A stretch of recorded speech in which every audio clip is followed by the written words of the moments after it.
Welcome back to the shop. So I've got a project I'm working on. I picked up an old General 350 table saw, and I want to do something that I think would be helpful for a lot of people when they're buying used equipment. What do they look for?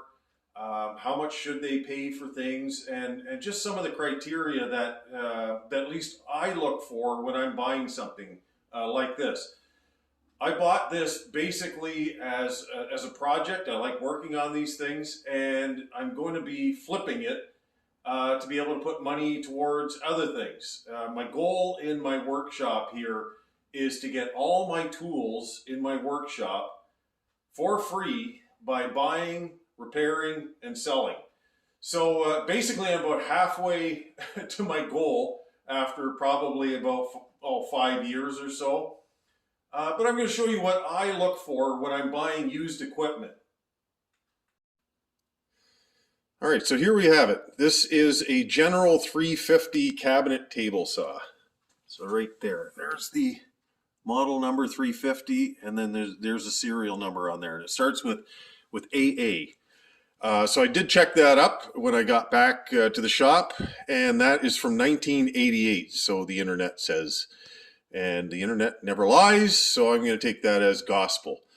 So I'm figuring, okay, just looking at it, that's probably about right, somewhere in around that age for this thing. So when I look at these things, I go, okay, what does it look like? How good is it? So I just check the thing and I look over it and I'm going, okay, well, there was holes everywhere on this thing. Like there were a couple of larger holes right there. They must have had wires sticking out of it, and then all kinds of little screw holes attached. So I've already filled those in with a bit of Bondo just to cover up those holes, because this thing's going to get a complete paint job. But when I'm looking at a table saw, I'm going, okay, well, yeah, it's got a whole bunch of holes. That's definitely fixable. But what about the rest of it? How much has it been used? So the first thing I do is I look at this right here, the nut. Okay. And I want to make sure, or at least I look at it and go, how many times do you think that thing's been taken off? Well, this one, if you look at it, okay, there's hardly any wear on that at all. So this thing has not been taken on and off and on and off all the time. Like my other saw, which is just over on the corner here, it's kind of rounded over because it's getting constantly a dado stack or a new blade or a ripping blade or a plywood blade, whatever it is, but not this one. So I'm looking at that going, okay, well, that's really good. And then I look down inside the cabinet in here, and I can't see like gummed up like sawdust and debris and things like that. Now, the fellow that owned it, maybe he cleaned that out, but there's usually some telltale. And I looked underneath here, and I don't see any of it, because that requires quite a bit of effort to clean off, and I didn't see really any of it. The other thing is right here, the leading edge. Okay, so let's say you're ripping plywood or solid or whatever. This edge tends to get polished out, and the further it goes in, it means the more it's been used. Well, if you look at this, you can still see all the mill marks on it. It's got rust on it, of course, but I don't see a polish on this front edge. So I'm looking at that going, okay, well, that was not, this thing hadn't been used an awful lot. And so I'm going, okay, well, that's good. I like that. I like that. The other thing is I looked at this, the throat plate here, and there isn't a nick on it. And I'm going, okay, well, maybe they didn't use that one. Maybe that was just put off to the side and they just used like a wooden one or something that they made.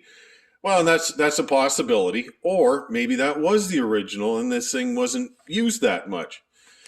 So I'm going, okay, so there's a whole bunch of telltales that I'm going, okay, well, that all makes sense. The other thing is I grab the handles and I go, okay, how much play is in that? So if this has a lot of play in it, it means the thing's been cranked up and down or tilted left and right. And both of these don't have much wear to them at all. Like there's not much play. And I checked it with my other saw just to kind of verify it.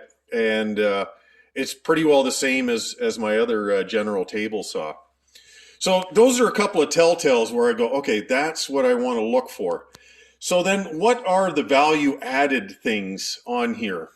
And I'm looking at this thing going, okay, magnetic starter, pretty well brand new, and a Baldur 3 horsepower single phase motor on here. And that thing is a US made motor as opposed to something that's offshore. I think a lot of those things now are made in Mexico and other places. But these US made Baldur motors and even the Leeson motors and so on like that, so long as they're made in the States, are just absolutely fabulous. And we also got a twist lock right here. And if I just have to buy that, this thing's brand new, they're about $40 to $45 Canadian. So that's not cheap right there. The other thing is I've got almost 20 feet of this 12 gauge wire here, and it's basically a waterproof wire on here. Where does it say it on there? Well, anyways, but that, if you're paying for it, go check out what you would have to pay for that. Let's say at the Home Depot or even at your electrical supply or whatever. That's not cheap. So at the end of the day, like, what else did it come with? Well, it still has the old guard, which these things basically are throwaways because as far as I'm concerned, they're more dangerous than helpful. And it also came with a 50-tooth combination blade, and that thing was in fairly decent condition. So those are kind of the things that are the value added things. But the things that I have to replace, for instance, like I have to put a new fence on here because it didn't come with a fence. I have the rails for it, the 52-inch rails, but I don't have the actual fence for it. But I bought older saws, probably 2 of them in the last couple of years that I've actually just scrapped and kept the parts for it. And I do have a fence that I can put on this. So that's what I'm going to be using on this. So basically, I've got $500 into the saw. I have to put 1 V-belt on there because it's only got 1 on there. And the one that's on there is brand new. So I have a new one that I'm going to be putting on to make the 2 that it needs. I got to put the fence on there and get that all lined up. But all the parts and accessories, the handles, the knobs, all those kind of things that cost a ton of money are here. So it's cleaning up this thing, like washing the saw with probably acetone, get it clean, prep all these screw holes and bolt holes, get that done, and a new coat of paint on this thing. It's going to look like $1 million. So all in, I think I'm going to have about $600 into this thing. And I'll probably spend about a day, maybe a day and a half. And realistically, I should be able to get about $1,800 for this saw. Now, whoever gets this saw is going to be pretty lucky because they're getting a piece of Canadian manufacturing heritage right here. And they're going to get a bomb-proof table saw that'll last them a lifetime. These things are just made so well.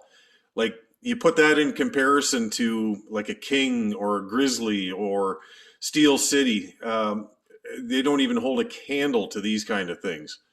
So at the end of the day, I have the fun of rebuilding something like this, and this is part of an upgrade and trade thing that I like to do. And yeah, I'm going to be giving it to somebody else. I'll be able to put the money towards something else, and eventually my shop will be free.